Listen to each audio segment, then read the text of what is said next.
All right, ladies and gentlemen, welcome to lesson 1.1, rates of change and the slope of a curve. We start talking about rate of change, something that should be fairly familiar to us, but just to give a quick rundown, it's the rate at which something changes. So let's say, for example, you're driving your car and you are going a specific speed. Well, that speed is a measure of the rate of change. What's changing? What's changing is your position or your distance from a specific point. So we measure it in something like kilometers per hour. That's the rate at which you are changing position. So it is a rate of change, okay? Now, rates of change aren't always constant. If they were, it'd be represented by a linear graph at all times, but we know that functions aren't always linear. You can be going really fast in your car and then slow down. And then you might speed up again. So talking about rate of change can get a little bit complicated when we're looking at different types of functions. But for today, we're just kind of getting a general overview of rates of change, and the first term that we're looking at is average rate of change. So what does an average rate of change relate to? It is basically taking the rate of change over a certain interval, okay? So it's represented by, if we draw a function here, say we have a function that looks like this,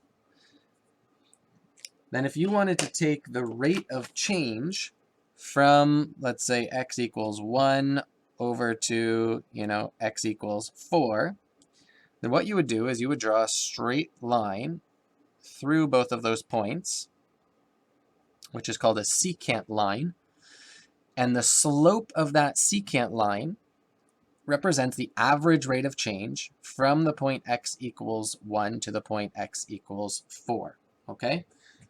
So let's write a little note here. This is a secant line. So a secant line connects 2 points,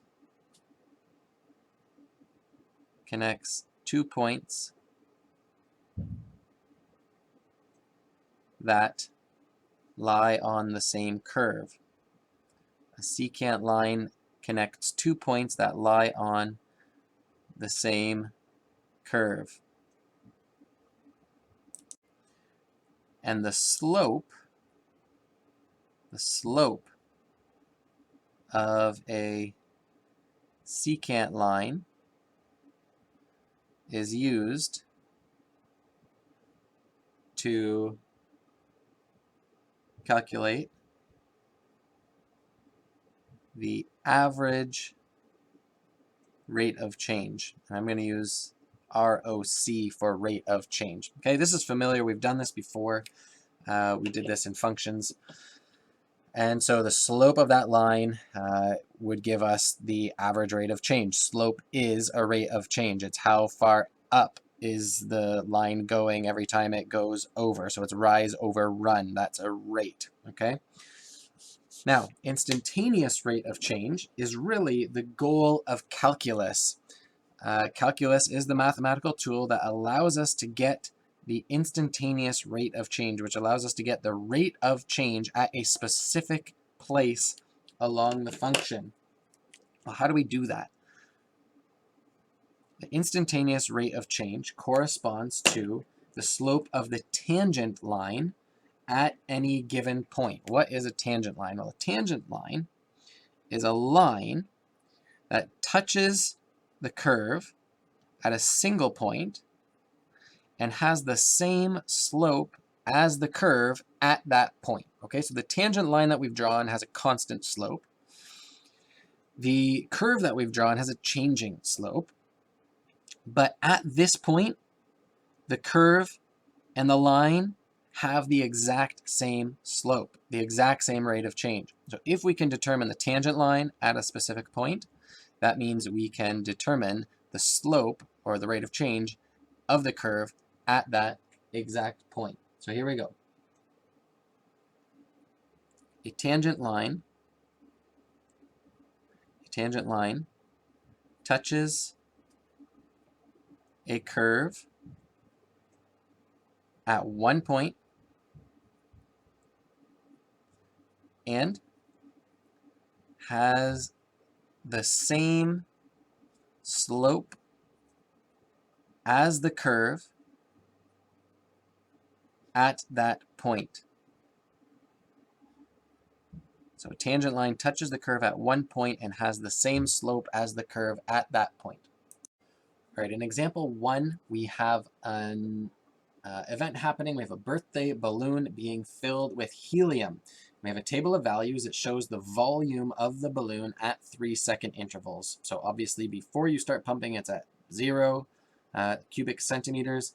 And every 3 seconds, the volume is going to increase until at 30 seconds, you are at 4,186.7 cubic centimeters. We're going to walk through a few characteristics of this situation. The first thing that we want to look at is our variables. Okay? So we're going to note the dependent variable and the independent variable.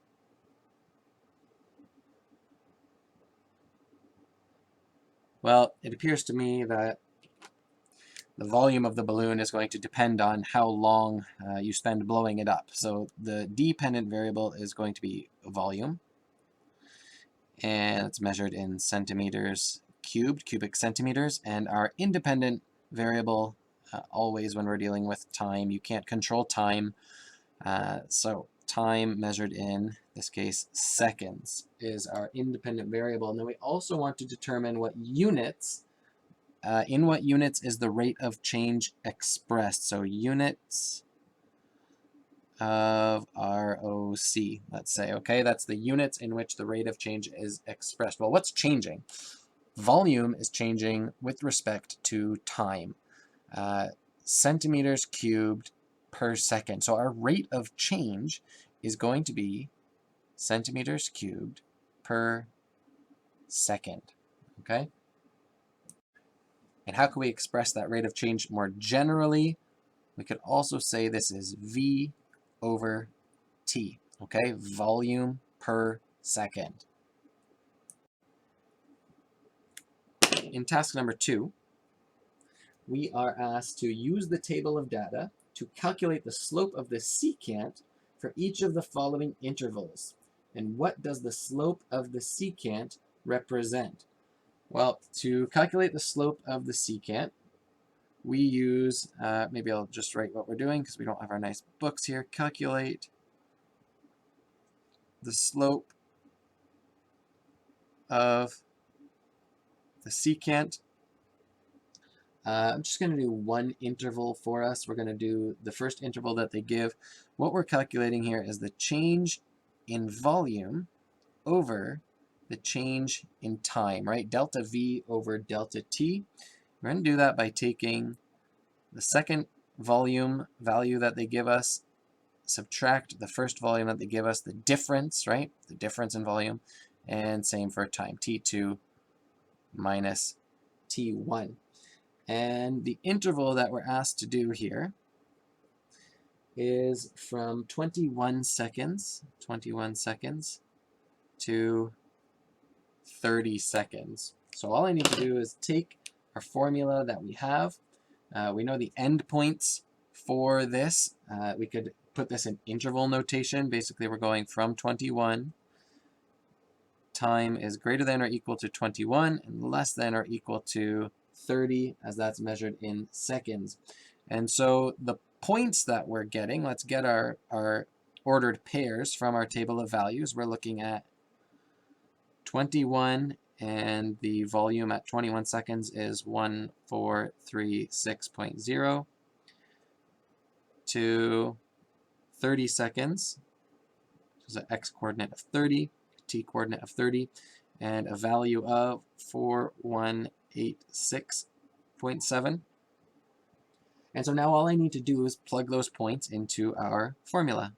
Delta V over delta T equals, and take my second volume, which is 4186.7, minus my first volume, which is 1436, over my change in time, which is 30 minus 21. Punch this in my calculator and we get an approximate answer of 306. All right, well, what does that mean? Well, the slope of a secant line represents the average rate of change. So this is the average rate at which the volume of the helium balloon changes between 21 and 30 seconds of blowing it up, okay? The units for these solutions, as we already discussed, are going to be in centimeters cubed per second. So over that 9 or 10 second period, this is the average rate of change.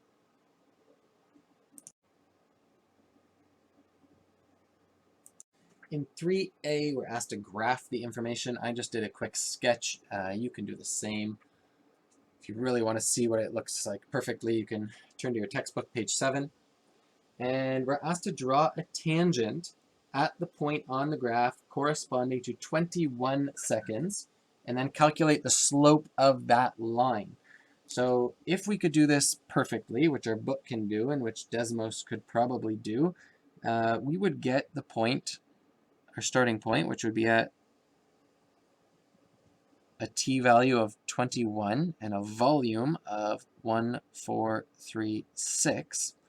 And we draw a tangent line there, which is going to look something like this, touching the curve once and continuing on its way. And the book actually gives us a second point, so I'm just going to use that. It's the point Q. You'll find very common that points are called P and Q, okay? The point Q is at 16.5 and has a value of 500. And now we're asked to get the slope of this line and then analyze what that slope, what the tangent actually represents there. Well, how do we get the slope of this line? The same way we get the slope of any other line, which is taking our formula delta V over delta T, which is the change in V over the change in T. So I'm going to take my changing values, and it doesn't matter which order I do them in, but if we're reading a graph from left to right, and it's an increasing graph, we'll get a positive value in the numerator and the denominator, which is nice. But it doesn't matter as long as I'm consistent. So I'm going to put 1436 minus 500 for my change in volume, and then 21 minus 16.5 for our change in time, and our calculator will churn out an answer of 208. 208, and that is measured in cubic centimeters per second. And what does that represent? Well, this is now the tangent at P. So the slope of that purple line, the tangent at P, is the same as the rate of change of the curve at point P, okay? That means that at 21 seconds, the volume of the helium in the balloon is increasing at a rate of approximately 208 cubic centimeters per second. Why do we say approximately? Because we didn't actually, we don't know that we have a perfect tangent line. We're drawing this tangent line by eye and then saying, yep, this is really close to the tangent line, and then taking a second point on it to get the slope. Now, before moving on, I just want to very quickly reach back to part 2 of this example. We didn't do the whole thing. We only calculated the average rate of change over this first interval here. But what you'll notice is that each of these intervals involves 21 seconds, and each interval gets smaller. We're going 21 to 30, then 21 to 27, and then 21 to 24, only a gap of 3 seconds. And what we would notice is if we did actually draw and calculate the secant, the slope of the secant for each of these intervals, our rate of change, our average rate of change, would get progressively closer to our estimated instantaneous rate of change. Okay, so as if we had a secant line and we were drawing our secant lines from, you know, P to Q, and then P to Q, and then P to Q, we had 3 different secant lines there. The most accurate estimation of a rate of change for the curve at point P would be when the second point is closer and closer and closer to P. So as that point gets closer and closer and closer to P, the slope of the secant line gets closer and closer and closer to the slope of the tangent line, which is the rate of change of the curve at that point. Okay, so the smaller the interval, the more accurate it will be. But if we have a tangent, then we have exact, okay, if we have an exact tangent. Practice problems for this lesson can be found on page 9 and numbers 1 through 16.